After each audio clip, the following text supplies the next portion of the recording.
Hi, I'm Alice, and I'm 28 years old. I work with kids. Recently, my boyfriend Tom proposed to me, and now I'm visiting his parents for the first time. Tom went to a really good university and has a cool job. He's smart, and everyone at work likes him. I've always thought highly of him. His dad seemed happy about us getting married and even said they never had a daughter and that Tom's mom would be happy too.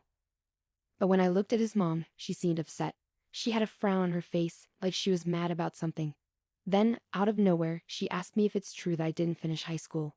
She seemed to think that because Tom is so successful, I shouldn't be good enough for him. I felt really surprised and hurt by what she said. I told her it was rude to talk to me like that, and Tom also defended me, saying that my education doesn't matter. Both Tom and his dad stood up for me against his mom. But my mother-in-law didn't seem to calm down. She kept saying that it's natural for a mom to worry about who her son is marrying, especially about their education and job. She even talked about how children inherit their mom's genes, so she wanted to make sure her future grandkids would be great too. It felt like she was really stuck on the idea that I wasn't good enough because I didn't finish high school. It's true that some people care a lot about education and parents want the best for their kids, but it made me sad to think I was being judged just because I didn't graduate. There's actually a reason for that. My dad died in a car accident when I was young, so my mom had a tough time raising me and my twin sister Emma. To help out, I started working after middle school. Now, I'm going to night school to finish my high school diploma. I'm working hard and saving money, and I might even go to college someday. Tom supports me in this, and he's even offered to help pay for my college. Tom understands where I come from, and he's really caring. That's one of the reasons I love him and want to marry him. But it seems like my mother-in-law doesn't like this idea. Tom is an only child, so we might end up living with his parents in the future.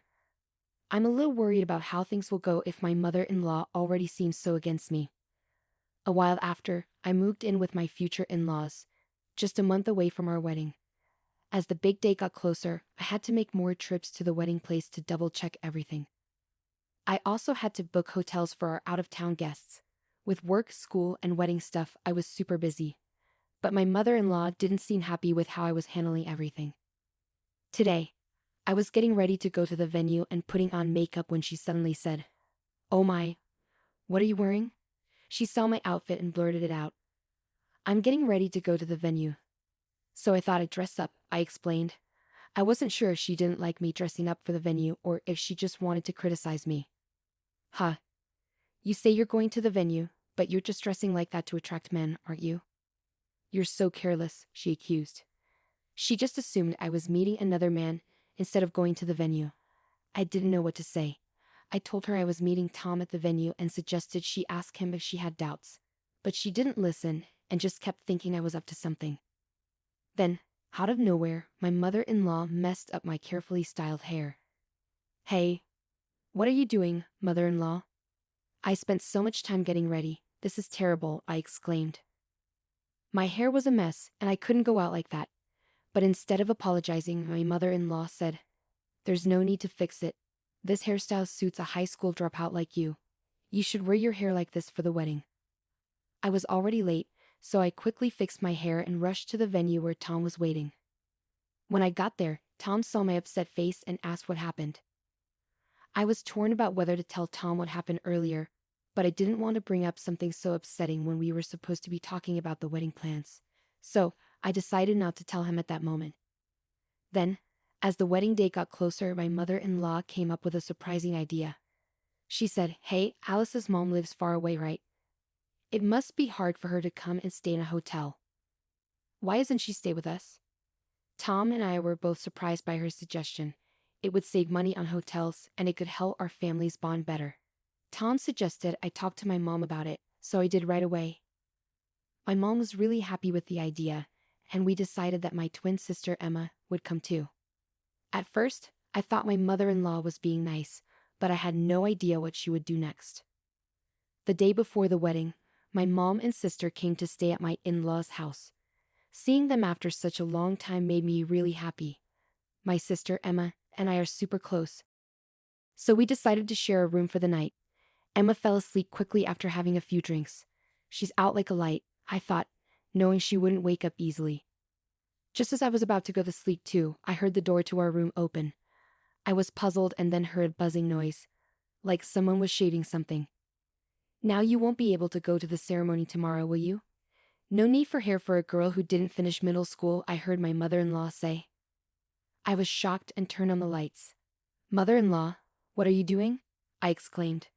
The person in the bed suddenly sat up, surprising my mother-in-law too. Ha! Mother-in-law, you're Alice, right? She said, confused. She had mistaken me for Emma.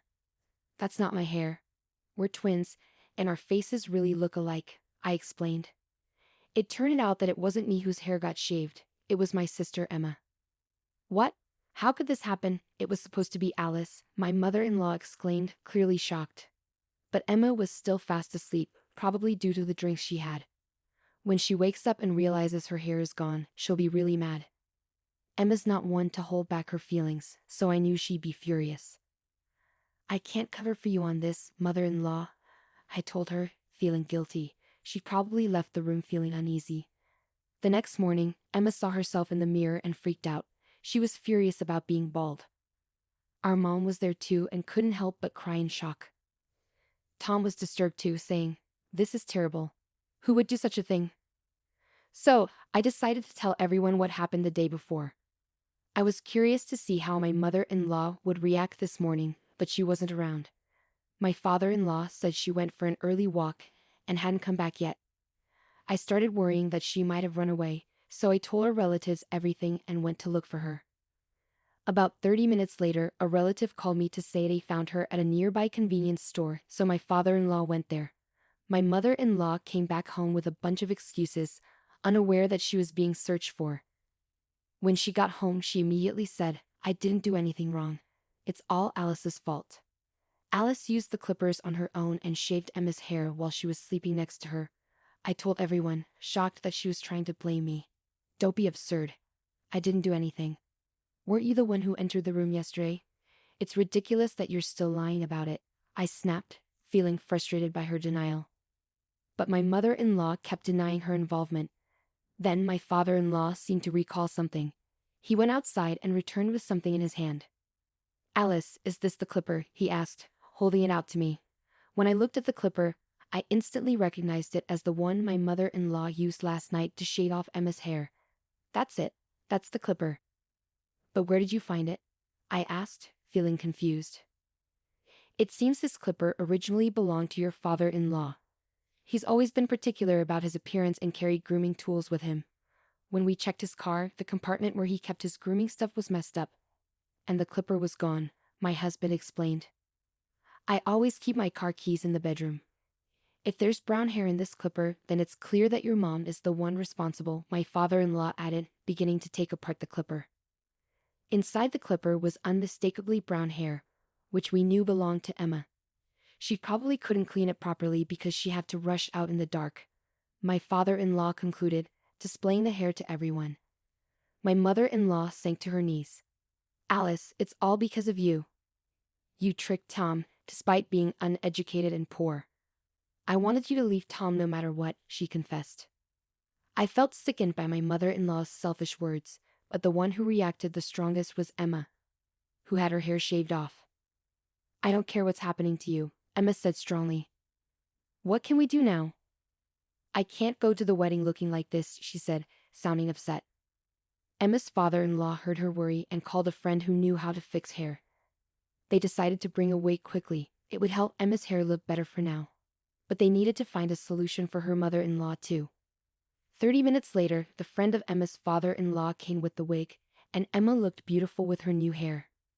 At first, they thought about cutting the mother-in-law's hair like they did with Emma, but they didn't feel right about it. Instead, they decided to reveal the mother-in-law's bad actions to everyone. At the wedding, there were some landlords who had been helping the mother-in-law's family for a long time. They were close to Emma's father-in-law, and hearing about what happened would surely affect the mother-in-law's parents. The landlords had been giving them a discount on their rent, but they might stop helping them once they found out about the mother-in-law's behavior. They might even make things worse by increasing the rent or making them leave the apartment. The mother-in-law's parents were poor and depended on this help. If they were forced to leave their apartment, they would have to stay with the mother-in-law. But from what Tom had said before, it seemed like the mother-in-law didn't get along with her parents and wouldn't want to take care of them. Living with her parents would be very difficult for the mother-in-law. Please wait, I'll be in big trouble if you do that. I'm really sorry, it was my fault. I got carried away and did something wrong. I'm sorry, Emma. I'll compensate you for the damage, so please forgive me. The mother-in-law kept apologizing over and over again, bowing down on the floor. But even with all the apologies, Emma's hair couldn't be fixed. After talking it over, they decided that Emma's father-in-law and Tom would tell everyone about what the mother-in-law did. Emma had already agreed to this. The mother-in-law said she didn't want to go to the wedding and tried to escape, but Emma and Tom stopped her. When they got to the wedding place, relatives who had heard of the situation through messages looked very worried as they approached us. We showed everyone what the mother-in-law did wrong, and Emma bravely took off her wig, revealing her bald head.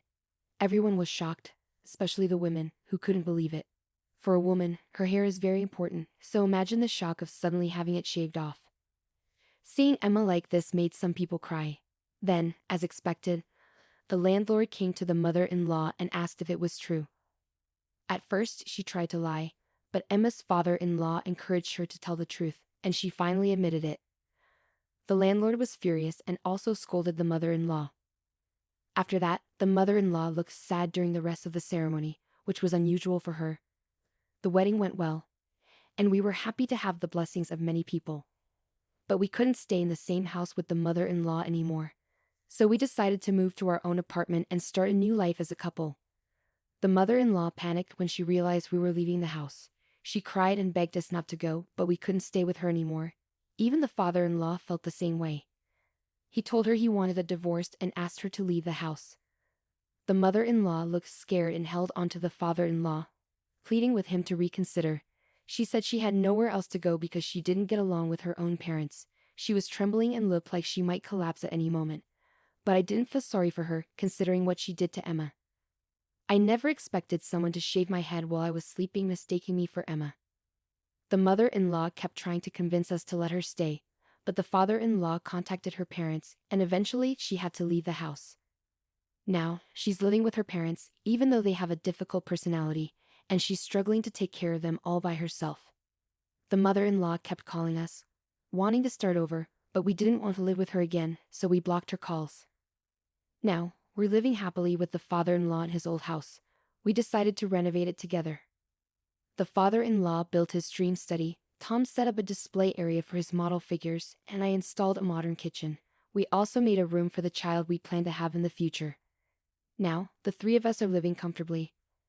Emma's hair, which was shaved off before, has grown back short and looks great. Her friends love her new look. She jokes about what happened, which sometimes makes me feel conflicted. Emma visits us for sleepovers sometimes, and I always look forward to that. Even though there might be challenges ahead, I believe